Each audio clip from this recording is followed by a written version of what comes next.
Passion fruit ചെടി നടുന്നതാണ് ഈ കാണുന്നത്.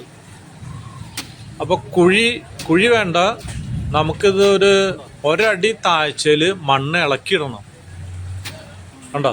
ഇപ്പോൾ ഒരടി താഴ്ച ഈ കൈക്കോട്ടുക്ക്, ഇത് മഴക്കാലം ആയതുകൊണ്ട് ഒരു കൈക്കോട്ടുക്ക് കളച്ചാൽ മതി. അതിനുശേഷം ഇതിൻ്റെ മുകളിൽ കുറച്ച് ചാണകം, കോഴിക്കാട്ടം ഏതെങ്കിലും വളം ഇട്ട് കൊടുക്കാം. വീണ്ടും നമ്മൾ ഒന്നും കൂടി കളച്ചങ്ങോട്ട് മണ്ണിൽ ഇളക്കി മറിക്കണം. അല്ലെങ്കിൽ ചെടി നടുമ്പോൾ അതിൻ്റെ കടയ്ക്ക് മുഴുവൻ ഈ വളം തന്നെയാകുമ്പോളേ ഈ കോഴിക്കാട്ടൊക്കെ ആണെങ്കിൽ ചെടി ഉണങ്ങിപ്പോവും. ഉണ്ടോ? ഇതുപോലെ അങ്ങോട്ട് ഇളക്കി മറിക്കുക. അപ്പോൾ ഒരു അടി താഴ്ച ഉണ്ടായാൽ അത്രയും നല്ലതാണ്. താഴ്ച മണ്ണ് ഇളക്കിയിട്ട് കഴിഞ്ഞാൽ, കാരണം ഈ ചെറിയ ചെടികളെ കൊണ്ടുവന്ന് വയ്ക്കുമ്പോൾ നമുക്കല്ലെങ്കിൽ പെട്ടെന്ന് ഉണ്ടാവില്ല. ഇതിപ്പോ ഏറ്റവും നല്ല പാഷൻ ഫ്രൂട്ട് ഇടുന്നത് മലക്കപ്പാറ, വാൽപ്പാറ, ഈ വനങ്ങളിൽ ആദിവാസികളൊക്കെ ഉണ്ട്. അവരുടെ അടുത്ത് പോയാലാണ് കിട്ടുക. അപ്പോൾ നമ്മൾ കഴിഞ്ഞ ആഴ്ച പോയിണ്ടായിരുന്നു. അവിടെ നിന്ന് കൊണ്ടുവന്ന തൈക്കളാണ്. അപ്പോൾ അവിടെ ചെന്നപ്പോൾ തൈ ഉണ്ടായില്ല. അവർ പറഞ്ഞു ഞങ്ങൾ ചാലക്കുടിയിൽ ഇറക്കി തരുന്നുണ്ട്, അവിടെ പോയിട്ട് മേടിച്ചോളാൻ പറഞ്ഞു. അതുകൊണ്ട് ഞങ്ങൾ ചാലക്കുടിയിൽ എൻ്റെ മകനെയും മകളെയും ഇട്ടിട്ട് വാങ്ങിപ്പിച്ചാണ്. ബെസ്റ്റ് തൈക്കളാണ്. അപ്പോൾ അത് കുഴിച്ചിടാണ്. കണ്ടില്ലേ? ഇതിങ്ങനെയാണ് കുഴിച്ചിടുക. അതിൻ്റെ പ്ലാസ്റ്റിക് കവറൊക്കെ പൊളിച്ച് കളയുക. എന്നിട്ട് അതിന് ശേഷം മണ്ണിൽ വയ്ക്കുക. ആ കുഴിയിൽ വെച്ചിട്ട് പ്ലാസ്റ്റിക് കവർ പൊളിക്കുക. അടിവശം മുന്ന് മുറിക്കുക. അത് കഴിഞ്ഞിട്ട് സൈഡ്. അപ്പോൾ ഈ മണ്ണിന്, ഈ ചെടിയുടെ കടയ്ക്ക് ഒരു കോട്ടം സംഭവിക്കില്ല. ഇല്ലെങ്കിൽ ചിലപ്പോൾ അതൊക്കെ വേരൊക്കെ പൊളിച്ച് കളയും നിങ്ങൾ. അല്ലെങ്കിൽ മണ്ണൊക്കെ ചിലപ്പോൾ കവറ് പൊട്ടിക്കുന്ന വശം താഴെ വീണ് പോവും. കണ്ടില്ലേ? അപ്പോൾ ഇങ്ങനെയാണ് മലക്കപ്പാറ, വാൽപ്പാറ ുള്ള പാഷൻ ഫ്രൂട്ട് നമ്മുടെ തോട്ടത്തിലെത്തിയപ്പോൾ. ഇതിന് പ്രത്യേകിച്ച് പറയാനായിട്ട് ഇത് നല്ല മധുരമാണ്. കണ്ടോ? ഇതാണ് വാൽപ്പാറ. ഈ വീട്ടിലത്തേന് നമ്മളുടെ ചെടികൾ കൊണ്ടുവന്ന് നട്ടു വളർത്തുന്നത്. കണ്ടോ? പാഷൻ ഫ്രൂട്ട് ഒക്കെ നോക്കിയേ. ഇവിടെയൊക്കെ പോയിട്ട് നിസ്സാര വിലയുള്ളൂ. നമ്മുടെ നാട്ടിലുള്ള എൻ്റെ 1/3 പൈസ. ഇവർക്ക് ഇതൊക്കെ തിന്ന് മടുത്ത്. അപ്പോൾ കിട്ടിയ കാശിന് കിട്ടിയ ആൾക്ക് കൊടുക്കും. കണ്ടില്ലേ? തേയിലത്തോട്ടങ്ങൾ നോക്കിയാൽ കണ്ട എന്താ ഭംഗി തേയിലത്തോട്ടങ്ങൾ.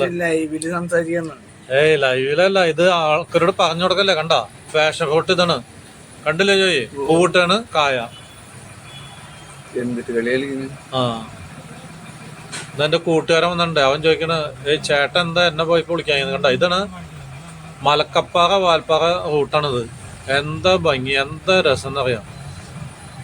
ഞാനും ഭാര്യ സബിതയുമുണ്ട്. രണ്ടാളും പഴയ കാലങ്ങളും പറഞ്ഞ് കഥകളും പറഞ്ഞിട്ട് പോവാണ്.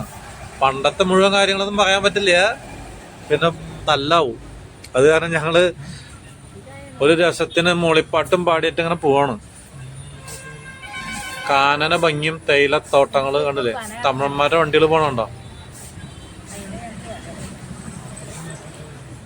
ഇത് കേരളത്തിലെത്തി. അപ്പൊ കേരളത്തിലത്തെ റോഡുകളുണ്ടല്ലേ, കുണ്ടും കുഴിയും. തമിഴ്നാട്ടിലത്തെ തന്നെ നല്ല കീലിട്ട് നല്ല ഭംഗിയാണ്.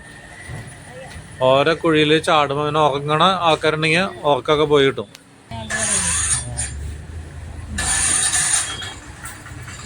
ഇവിടെ തന്നെ നല്ല ബെസ്റ്റ് ചായലുണ്ട്. അപ്പോൾ ആവശ്യക്കാർക്കൊക്കെ ഇവിടെ നിന്നൊരു ചായലൊക്കെ മേടിച്ചിട്ട് പോവാം.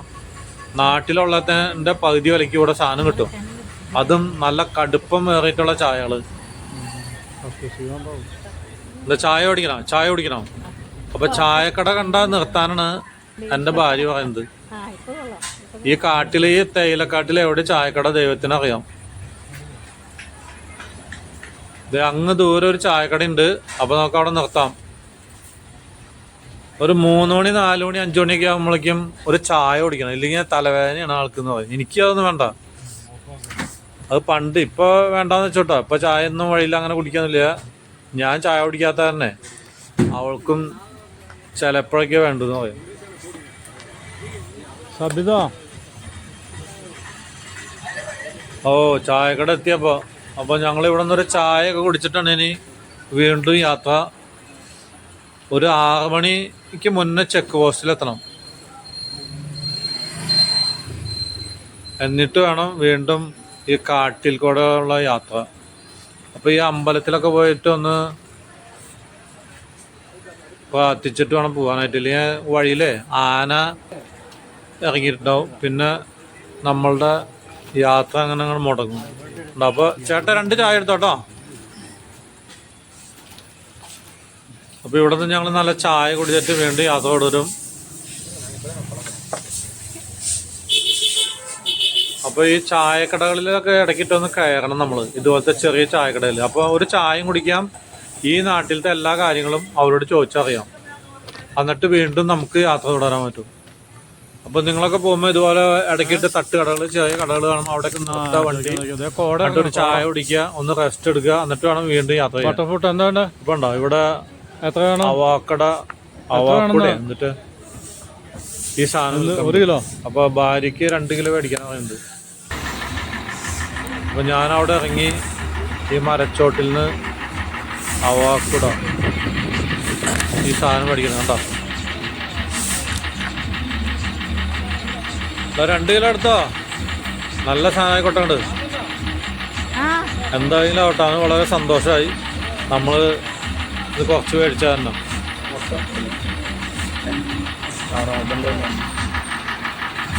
അപ്പോൾ ശരി, അപ്പോൾ നമുക്ക് ഇനി കണ്ടില്ല, ഇതാണ് അവോക്കഡോ.